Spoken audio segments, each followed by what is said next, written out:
Valencia, que ellos la conocen como Alberi Natural, la ciudad de tierra, y en la primera fase pensar que casi todos se están moviendo en Al-Ándalus. Cuando hay esa crisis y al final se rompe y lo que se crean son los reinos taifas, Valencia es el momento en el que se va a crear un reino taifa importante. ¿De acuerdo? Vendrá gente de todas partes. En las excavaciones del centro se han encontrado talleres de cerámica, o talleres para teñir las pieles, etc. ¿Bueno? Entonces, ¿por qué ellos cuando construyeron esto no vieron lo de allí?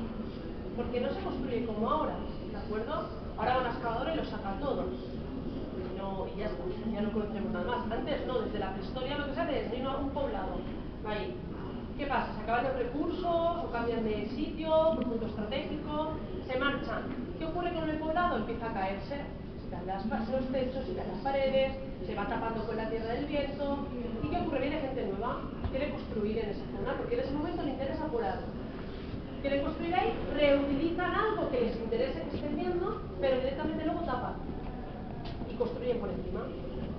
¿De acuerdo? Y así continuamente, hasta la Edad Media, prácticamente. Por eso podemos conocer hoy todo esto. Cuando ellos construyeron lo de aquí, si aquí había algo construido, lo quitaron.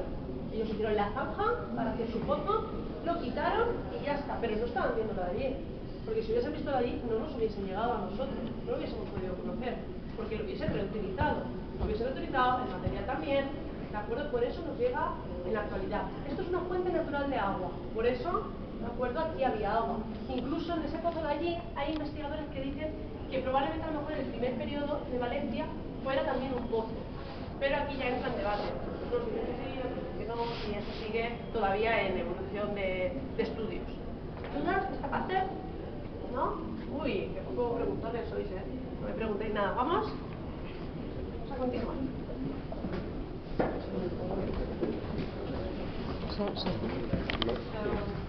Perdón.